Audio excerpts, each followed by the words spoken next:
сега јас ќе ја прашам кој ќе порастите големи, кој сака да биде, например, учител или учителка во средината. Зошто сакаш учител да бидеш? Ајде да слушаме, да слушаме.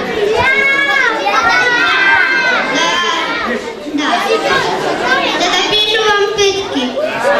То ќе порасти некој да не сака да биде директор.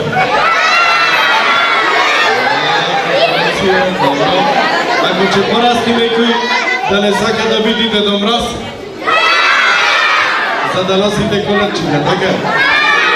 За сето ова да биде добро организирано, локалната самоуправа се потврди да се потруди да купи околу 2000 новогодишни пакетчина кои ќе бидат доделени на нашите најмали, меѓутоа во текот на наредниот период ќе бидат посетени социјални фамилии низ градот и други целни групи. Има напредок во сите училишта, би рекол и во градинките во однос на едукацијата и инфраструктурни проекти, а тоа е најбитното бидејќи се подобрува квалитетот на образование, што многу значи за нашата иднина, бидејќи ние инвестираме токму во најмладите кои се наша иднина. Дечињата посака среќно ново лето 2016, сите деца да растат во топол дом, во хармонични семејства, да остваруваат добри резултати, одлични резултати во однос на образованието.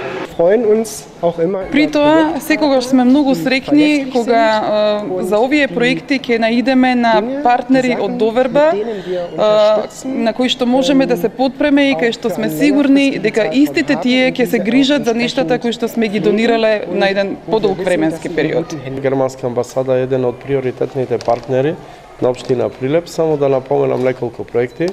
Водоснабдувањето беше решено резултат на поддршката од германската влада преку КВВ банката. Исто така имавме еден крупен и капитален проект, реконструкција на германските гробишта во градот. Е еден од најголемите проекти кои се одвиваат на територијата на Република Македонија, тоа е пречистителната станица, вредена негде приближно 30 милиони евра. Голем дел од средствата се обезбедени од Европска унија со поддршка токму на германската влада. Целата ова иницијатива е потегната од родителите на овие прекрасни дечиња, што е еден знак дека граѓаните веќе почнуваат да размислуваат и да гледаат партнери и во нас како граѓански организации, меѓутоа и во градинките каде што нивните деца убаво се воспитани, творат и се среќни.